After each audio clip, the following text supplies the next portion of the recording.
Dear students, thank you to all. I am Bushajit Kumar Mandal, Assistant Teacher, Modern Secondary School, Puriyakhulna. I hope you are well. Today we are going to take a part unit 13 narration speech.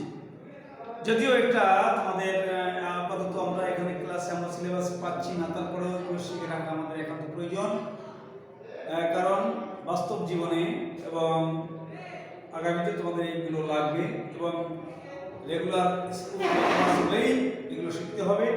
আর শুধু যে সিলেবাসের ভিতরেই সীমাবদ্ধ থাকতে হবে এমন কোনো কথা নয়। বিশেষ করে শেখার তো শেষ নাই, সেই হিসাবে এখানে কিছু বিষয় আমি তুলে ধরার চেষ্টা করব, তোমরা একটুখানি ফলো করো, কারণ দীর্ঘদিন ধরে তোমরা এই ন্যারেশন বা এই ধরনের ক্লাসের সাথে তোমরা পরিচিত নও। This is the thing, so you should follow the class. Narration or speech, narration by speech. আমি এখানে একটা এক্সাম্পল দেওয়ার চেষ্টা করি, দেখো এখানে তোমরা বুঝতে পারো কিনা। যেমন সেই টু মি কমা ইনভার্ট আরম্ভ আই অ্যাম এ স্টুডেন্ট, হ্যাঁ, ইনভার্ট কমা ক্লোজ। আমরা পড়তে পারি কিনা আগে তাই দেখো। He said to me comma inverted comma start বা আরম্ভ I am a student invert comma close বা শেষ বা full stop, as you like this. আচ্ছা, এখন আমি এখানে আরেকটি লাইন লিখছি, দেখো। He told me that he was a student. তোমরা কি বলতে পারো যে উপরের লাইনটা আর নিচের লাইনটা কি এক জিনিস, একই? যদি এক জিনিস না হয় তাহলে কোথায় কোথায় পার্থক্য, মানে উপরের জিনিসের যা যা লেখা আছে নিচে কি তাইতে লেখা আছে না কিছু কিছু পার্থক্য আছে, এবং হলে সে পার্থক্যগুলো কোথায় কোথায়, ডিমার্কেশন অর্থাৎ ডিফারেন্স কোথায় কোথায় দেখছো, কোন কোন ওয়ার্ডগুলো আমরা নিচে লিখে নাই আর উপরে যা যা আছে নিচে নাই, অথবা নিচে যা যা আছে উপরে নাই, কোনগুলো? নিশ্চয়ই দেখো এখানে একটা নতুন, এখানে একটা নতুন, একটা নতুন, একটা নতুন, এই যে ওয়ার্ডগুলো আসছে যেমন টোল্ড, দ্যাট, হি, অল, এই যে ওয়ার্ডগুলো চলে আসছে এইগুলো কিন্তু উপরের লাইনে ছিল না, তাই না? তাহলে নিশ্চয়ই এখানে কিছু পার্থক্য আছে, উপরের লাইনের সাথে নিচের লাইনের কিছু পার্থক্য আছে। সেই কারণে আগে আমাদের জানতে হবে উপরের লাইনটা কিসের আর নিচের লাইনটা বা কিসের। আমরা আরেকবার একটু পড়ি। He said to me comma inverted comma আরম্ভ I am a student equal comma close. এই ইনভার্টেড কমা যদি থাকে, ইনভার্টেড কমা অর্থাৎ উদ্ধৃতি চিহ্ন, উদ্ধার চিহ্ন, এর ভিতরে যদি কেউ কোনো কথা বলে সরাসরি বলা যাবে কাছে ডাইরেক্ট ন্যারেশন। এটাকে বলা হবে কি ন্যারেশন? ডাইরেক্ট ন্যারেশন, অর্থাৎ কেউ সরাসরি কথাটা বলছে, এটাকে বলে ডাইরেক্ট স্পিচ। আমরা বলতে পারি এটাকে ডাইরেক্ট স্পিচ, এটা direct direct direct direct speech. আর এটা হচ্ছে ইনডাইরেক্ট ইনডাইরেক্ট ইনডাইরেক্ট স্পিচ। তাহলে স্পিচ বা ন্যারেশন ডাইরেক্ট আর ইনডাইরেক্ট দুটো রকমের আছে। এখন এই ডাইরেক্ট স্পিচকে ইনডাইরেক্ট করতে গেলে আমাদের কতগুলো রুলস অ্যান্ড রেগুলেশনস, নিয়ম কানুন বা কতগুলো ধারাবাহিকতা, কতগুলো স্টেজ, কতগুলো ধাপ আমাদের এগোতে হবে। হ্যাঁ, তাহলে প্রথমে আমরা দেখব যে আগে আপাতত আমি দেখাচ্ছি। হি জায়গায় হি, সেড টু জায়গায় টোল্ড, মি জায়গায় মি, কমা ইনভার্টেড কমা উঠে গিয়ে দ্যাট, আই জায়গায় হি হয়েছে, এম এর জায়গায় ওয়াজ হয়েছে, বাকিটা রয়ে গেছে। এখন এখানে আমাদের এই ডাইরেক্ট স্পিচ থেকে ইনডাইরেক্ট স্পিচে পরিবর্তন করার জন্য আমাদের তিনটি বিষয়ের উপরে। ও তার আগে আমি একটু তোমাকে বলি যে এখানে কাকে কি বলে সেটা একটু জানতে হবে। যেমন এখানে সেই টু, এই সেই টু কে বলে রিপোর্টিং ভার্ব। রিপোর্টিং ভার্ব কি বলে? Reporting verb. রিপোর্টিং ভার্ব অর্থাৎ যে ভার্বটা রিপোর্ট করে, বলে, কিছু বলে, রিপোর্টিং ভার্ব। এই সেই টুকে বলে আছে রিপোর্টিং ভার্ব। এই রিপোর্টিং ভার্বের সাবজেক্ট আছে, অবজেক্ট আছে। হ্যাঁ, আবার ইনভার্টেড কমা এর ভিতরে যা থাকে, ভিতরে যা থাকে তাকে বলে reported speech. Reported speech, SPWC। তাহলে কি ছিলাম? রিপোর্টিং ভার্ব কোনটা? সেই টুকে বলে রিপোর্টিং ভার্ব। আর আমার ইনভার্টেড কমার ভিতরে যেটা থাকে তাকে বলা হয় রিপোর্টেড স্পিচ। এই যে আছে রিপোর্টেড স্পিচ, এইটুকু হচ্ছে আমার রিপোর্টেড স্পিচ। কেমন? আর এই সেইটুকে বলা হচ্ছে রিপোর্টিং ভার্ব। এটা হচ্ছে টিং, রিপোর্টিং ভার্ব। আর reported speech, reported speech, reported speech, এটা রিপোর্টেড স্পিচ। আমাদের কাজ হচ্ছে এই রিপোর্টেড স্পিচটাকে পরিবর্তন করে দেওয়া। কিভাবে পরিবর্তন করব সেটাকে আমরা এখন যাব।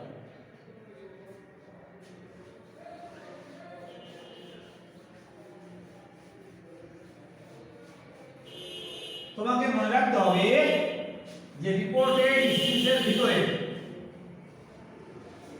রিপোর্টেড স্পিচের ভিতরে,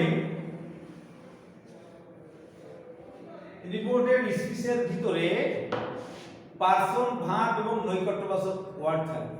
এই তিনটাকে পরিবর্তন করতে হবে। কি থাকবে? এটা মনে রাখতে হবে, মনে রাখতে হবে, মনে রাখতে হবে যে রিপোর্টেড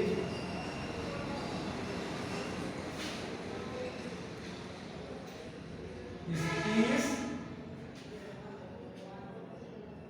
এর ভিতরে পার্সন, ভার্ব, কি পার্সন, ভার্ব এবং নৈকট্যবাচক ওয়ার্ড থাকলে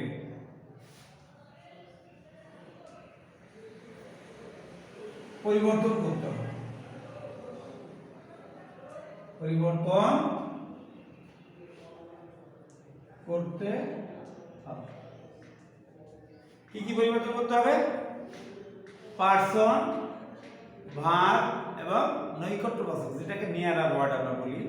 যাই হোক, যেমন দিস থাকলে দ্যাট, করতে করতে আমরা আসবো ধারাবাহিকভাবে এক একটা করে এগোবো। আজকে শুধুমাত্র পরিস্থিতি এবং সামান্য একটুখানি পরিবর্তনের চেষ্টা আমরা করব। এখানে দেখছি যে এছাড়া আমাদের যে সেইটুকে কিভাবে আমরা পরিবর্তন করবো, সেইটুকে 5টা সেন্টেন্স অনুসারে সেইটুকে পরিবর্তন করবো, 5টা সেন্টেন্স অনুসারে। এবং সেই সেন্টেন্সটা এই রিপোর্টেড স্পিচকে উপরে নির্ভর করবে। এই রিপোর্টেড স্পিচ যে সেন্টেন্স আছে সেই সেন্টেন্স অনুযায়ী আমাদের এই সেইটুকু পরিবর্তন করবে। হ্যাঁ, অ্যাসার্টিভ সেন্টেন্সের ক্ষেত্রে কি? এই অ্যাসার্টিভ সেন্টেন্সের ক্ষেত্রে আমরা আগে শিখেছি সেন্টেন্স। এই অ্যাসার্টিভ সেন্টেন্সের ক্ষেত্রে কি? ইন্টারোগেটিভের ক্ষেত্রে ইম্পারেটিভ, তিনটে পার্টে সেখানে সেইটুকু করতে কি কি হবে, অপারেটিভের ক্ষেত্রে কি হবে, এক্সক্লেমেটরির সময় কি হবে, এইগুলো আমাদেরকে একটা একটা করে এগিয়ে যেতে হবে। আমরা আজকে একটু দেখব অ্যাসার্টিভ সেন্টেন্স।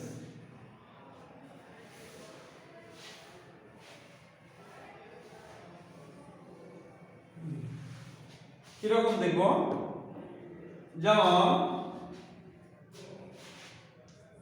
মনে করো he said to me, comma invert comma আরম্ভ, you are my friend, FRIEND, invert comma close. আমরা আজকে শুধু প্রথম পার্সনের পরিবর্তনটা একটু দেখব। এই অ্যাসার্টিভ সেন্টেন্সে পার্সনের পরিবর্তনটা, অ্যাসার্টিভ সেন্টেন্সটা কোনটা, এর ভিতরে অর্থাৎ ইনভার্টেড কমার ভিতরে যে সেন্টেন্সটা থাকবে এটা কোন সেন্টেন্স আছে সেই সেন্টেন্সটা এবং তার পার্সন, ভার্ব এবং নৈকট্য, এই তিনটি পরিবর্তন। এছাড়া ন্যাশনাল তেমন কোনো পরিবর্তন নাই। ঠিক আছে, দেখা যাক কি এই সেইটির পরিবর্তে কি লিখবো, সেইটির পরিবর্তে কি লিখবো, টোল্ড লিখবো। কেন? অ্যাসার্টিভ সেন্টেন্সে টোল্ড লিখতে হবে, তাই লিখতে হবে অ্যাসার্টিভ সেন্টেন্স। তাহলে এখানে লিখতে হবে told. Told, he told me, comma invert মধ্যে that হ্যাঁ। এবার কি দেখতে হবে যে এর ভিতরে যে পার্সনটা আছে, এই যে ইউ একটা মান, এগুলো পার্সন। কেমন? এই পার্সন গুলো যদি ফার্স্ট পার্সন হয়, যদি ফার্স্ট পার্সন হয় তাহলে এই সাবজেক্টের সঙ্গে অর্থাৎ সেইটুক যে সাবজেক্ট থাকবে তার সঙ্গে পরিবর্তন হবে। আমি আবার বলি, ইনভার্টেড কমার ভিতরে যদি কোনো ফার্স্ট পার্সন থাকে, ইনভার্টেড কমার ভিতরে যদি ফার্স্ট পার্সন থাকে তাহলে সেইটুর যে সাবজেক্ট থাকবে, সেই টু অর্থাৎ রিপোর্টিং ভার্বের যে সাবজেক্টটা থাকবে সেই সাবজেক্টের সঙ্গে পরিবর্তন হবে। যেমন এখানে যদি এই হি না থেকে রাম থাকতো, রাম, এখানে যদি থাকতো রাম, তাহলে রাম, রাম অর্থাৎ এখানে রামই হচ্ছে সাবজেক্ট। তাহলে ইউটা কার সাথে পরিবর্তন হবে আর মাইটা কার সাথে পরিবর্তন হবে আমরা সেখানে একটু দেখব। ইউটা কোন পার্সন? ইউটা কোন পার্সন? নিশ্চয়ই সেকেন্ড পার্সন। তাহলে সেকেন্ড পার্সন যদি হয় তাহলে অবজেক্টের সঙ্গে পরিবর্তন হবে, আর ফার্স্ট পার্সন যদি হয় সেটা সাবজেক্টের সাথে পরিবর্তন হবে। হ্যাঁ, তাহলে ইউ সেকেন্ড পার্সন, তাহলে বির সঙ্গে পরিবর্তন হবে আই। দেখো, আর আমাকে বলল কি তুমি আমার বন্ধু, ইউ আর মাই ফ্রেন্ড, তাহলে আমি তার বন্ধু। আই ওয়াজ, এই ওয়াজটা কি করে হলো আগামী ক্লাসে আমি আগামী দিন দেখাবো ওয়াজটা কি করে হলো, অর্থাৎ ভার্বের টেন্সের পরিবর্তন হবে কিভাবে সেটা পরে আমরা শিখবো। আমরা শুধু এখন শিখছি কি পার্সনের পরিবর্তন, শুধু পার্সনটা দেখছি। এই ইউটা সেকেন্ড পার্সন, ইউটা সেকেন্ড পার্সন, সেকেন্ড পার্সন এই অবজেক্টের সঙ্গে, কার অবজেক্ট? এই সেম বা রিপোর্টিং ভার্বের অবজেক্টের সঙ্গে পরিবর্তন হচ্ছে ইউ। হ্যাঁ, অর্থাৎ ইউ কাকে বোঝাচ্ছে? ইউ মিকে বোঝাচ্ছে। তাহলে এইটা যে ফর্মে আছে এই মিরও সেই ফর্মে হয়ে যাবে। হ্যাঁ, তাহলে আই ওয়াজ, এইবার দেখো মাই, এই মাইটা কোন পার্সন? মাইটা ফার্স্ট পার্সন, তাহলে ফার্স্ট পার্সন কার সঙ্গে পরিবর্তন হবে?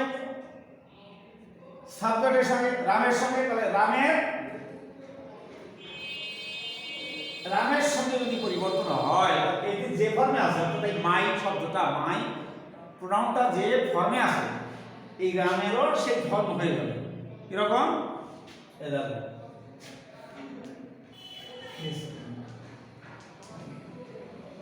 হিজ মানে কিটা? হিজ মানে রামের, রাম, তাই না?